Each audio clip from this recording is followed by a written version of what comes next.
A relief pitcher named Monty plays for the Hackensack Bulls, a team in the minor league. They aren't very popular because they don't play very well, to the point that their field has tracks and they have to pause the match every time a train passes through. One day, Monty tells his best friend and catcher Spike that there's a man in the audience taking pictures of him. His name is Donaldo and he did the same in the last 3 games, so Monty thinks he may be recruited to the big league soon. However, Spike thinks Monty is hoping for too much. The Bulls miraculously win the game, so the team goes to a bar to celebrate. Monty and Spike find 2 women who enjoy the game and flirt with them, intending to take them home. Outside, Donaldo is calling his boss to inform him of Monty's movements. It turns out he's been following him around for days. At that moment, the women's boyfriends arrive and get very angry when they find them with Monty and Spike. An argument ensues and part of the crowd leaves, sensing that things will escalate. A woman even calls the police in advance. As predicted, the boyfriends and the baseball players get in a fight, throwing punches left and right. Some people enjoy the action and others even get involved. Fighters are thrown on tables and chairs are used as weapons. The next morning, Monty and Spike are still in jail for the fight. Their coach Charlie comes to inform them that the team's administration won't pay for their bail. The duo is worried about missing the last game of the season, but Charlie explains the higher-ups don't care about them anymore. They plan to hire younger players to renew the team. Charlie points out that Monty got to play for 15 years and that's more than the average person gets, so he should be grateful. A few hours later, the duo is taken to the courtroom, where they're charged with multiple things, like assault and destruction of property. The guys swear they're innocent and even argue with the judge, who gets annoyed and sets the bail at $3,000. Since they don't have money, they're about to be sent back to their cell, but the moment is interrupted by Donaldo. He explains he represents an anonymous party that will pay for the bail and fines as long as the duo pleads guilty. Still thinking that Donaldo is a scout, Monty happily takes the deal. Afterward, Donaldo takes the guys to New York. Spike freaks out when they enter a corporate building and thinks Donaldo is an undercover cop trying to trick them with the scout story. Donaldo points out that he never told them he was a scout and explains that he was hired by a law firm. The group enters a fancy office and Monty is taken to see the lawyers in private. They represent Monty's great-uncle Rupert, who had a big argument with the family in the 30s. He disappeared after that fight and nobody ever heard of him again. It turns out that Rupert became one of the richest men in the country, and since he died last month, Monty is now the sole living heir. However, the will has some special conditions. The lawyers then play a recording that Rupert left for his heir. Monty is shocked to see that his uncle is white, but Rupert predicted this and explains that his father had 2 wives, one white, one black. He's very disappointed in Monty for being a failure, and shares the story of how his own dad punished him as a kid.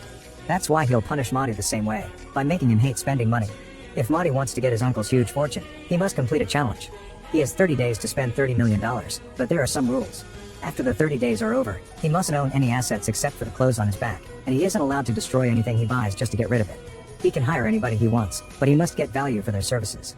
Only 5% can be given to charity and only 5% can be gambled away. None of the money can be given away, which includes buying presents. Lastly, he can't tell anybody about the challenge, because that's instant disqualification. If Monty thinks he can't do it, he can take $1 million now and leave. The lawyers already have the $1 million ready in a suitcase and point out that Monty doesn't know how to handle money, so they advise him not to accept the challenge.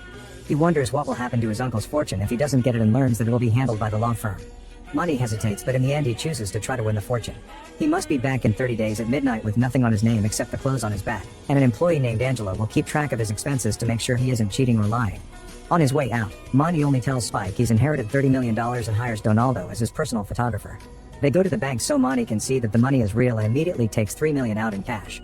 The bank manager offers some services that would allow him to earn interest, but Monty asks for an account with no interest at all. This upsets Angela, who doesn't know the truth.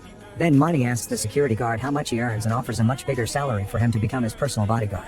In fact, he ends up hiring the entire security team to follow him around, since he'll be carrying lots of money. Spike is upset that his friend is spending all this so carelessly, but Monty assures him he has a plan.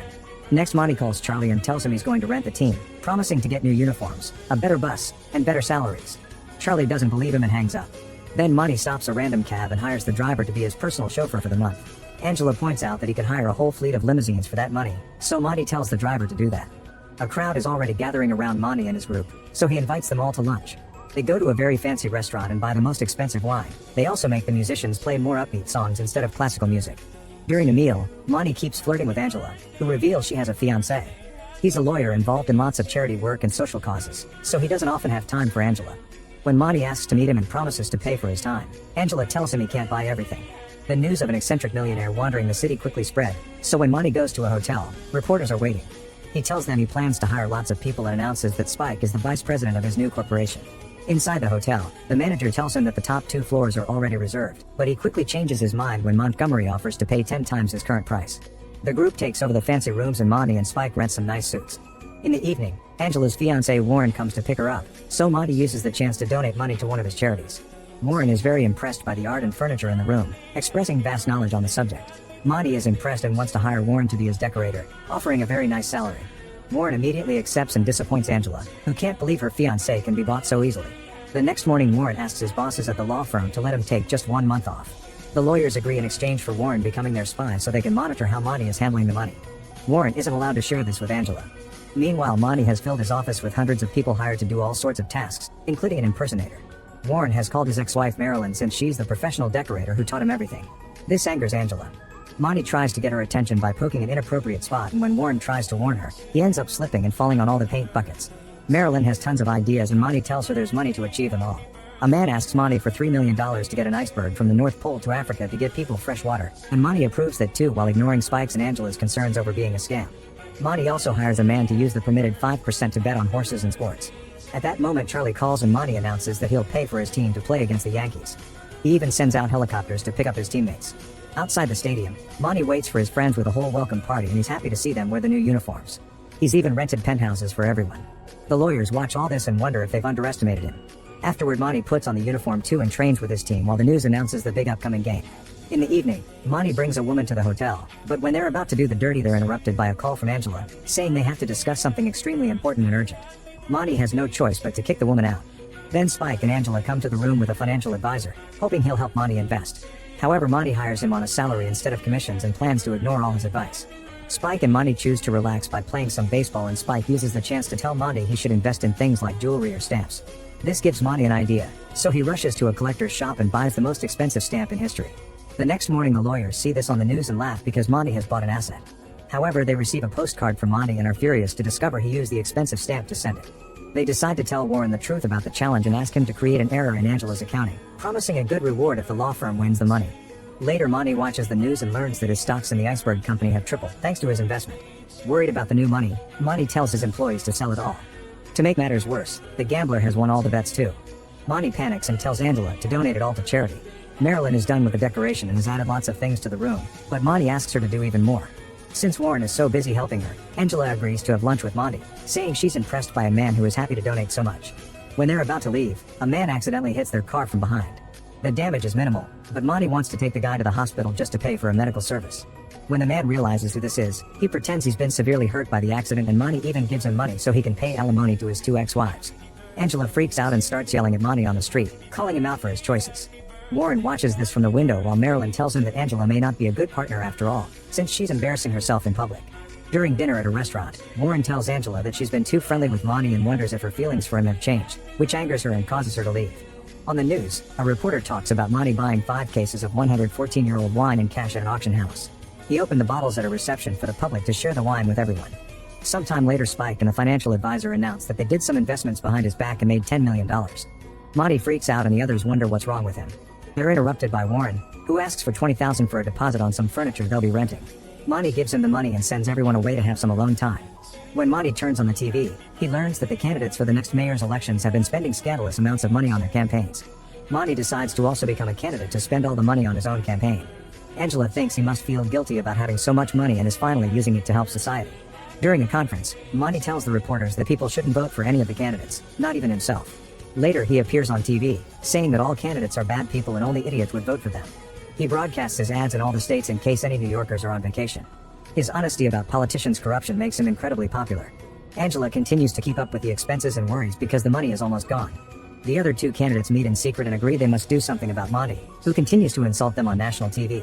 They sue him for emotional damage and Monty is happy to pay a $4 million fine. Eventually the day of the big game comes and Monty makes a pep talk, assuring his team that they can defeat the Yankees. Before the match starts, a train goes through the field with more ads for Monty's campaign. Monty is the first pitcher and his teammate manages to catch the ball, so they take out the first Yankee. When another batter steps up, Spike keeps taunting him and insulting his wife. The batter gets angry and almost starts a fight, so he's kicked out of the field. Meanwhile, Warren is at the furniture store and returns all the things he's rented, which gets him back the deposit money. Although the Bulls start the game offering a fair challenge, soon the Yankees turn the game in their favor. After a big home run, Charlie has no choice but to change pitchers. He tells Monty he did well and reminds him that these are the Yankees, so the fact that the Bulls scored a few points at all is enough for him to be proud of his team. Monty is still sad, so he goes to the changing room to sulk. He's then approached by the Will's executor, who informs him that if he wins the election he'll receive a salary, and that's considered an asset. The game ends with the Yankees winning and Monty makes a speech to congratulate them. He explains that anyone with money can buy an election, but becoming a professional athlete takes effort. Monty also withdraws from the election, pointing out that he didn't expect to win and that everyone missed the point. He doesn't have much money left, so he'll use it all to throw a party and everyone is invited. That night, Angela closes the books with a balance of 0. Monty comes to pick her up for the party, but Angela wants nothing to do with him. She's disgusted by the way he wasted so much money on nothing that matters. She rushes out and doesn't hear Monty say "I love you." At the party, Spike and the security guard check Donaldo's pockets and discover he's been stealing money. All of Monty's employees feel bad that he's broke and gather some money to help him, but he turns it down and Donaldo takes his cash back. The next day, Monty wakes up in his bed with a killer hangover. The hotel manager comes to remind him it's time to check out, and employees from various services are already taking out all the things he rented for the month, including his nice clothes. After putting on his old uniform, Monty checks the room that Marilyn finished and approves of it before everything is taken away. On his way out, the doorman tells Monty that he voted for nobody just like he asked. That night, the city is shocked to learn that nobody won the election because everyone followed Monty's advice. With only 5 minutes left before midnight, Monty goes to the lawyer's office. In the elevator, he's approached by Warren, who gives him back the deposit money. After screaming in frustration, Monty tells the lawyers that he gives up and is ready to sign the papers to end this. Warren is watching everything through the window and is found by Angela, who wonders what is going on. Since he thinks it's over, Warren tells her everything. A furious Angela takes the ticket from him and rushes into the office to reveal the trap. She wants to slap Warren for his trick, but Monty stops her and punches him instead. Warren announces he will sue him for assault, so Monty asks Angela to be his lawyer and hires her using the deposit money. As the clock starts to strike 12, Angela quickly makes a receipt for her service, effectively leaving Monty broke right before the last second strikes. The executor of the will announces that Monty has won the challenge and the fortune is his. The man also announces he'll have to investigate the lawyers for fraud. Monty celebrates his victory and leaves with Angela, ready to start a new life. Make sure to subscribe and turn on notifications so you can watch more videos like this. Thanks for watching.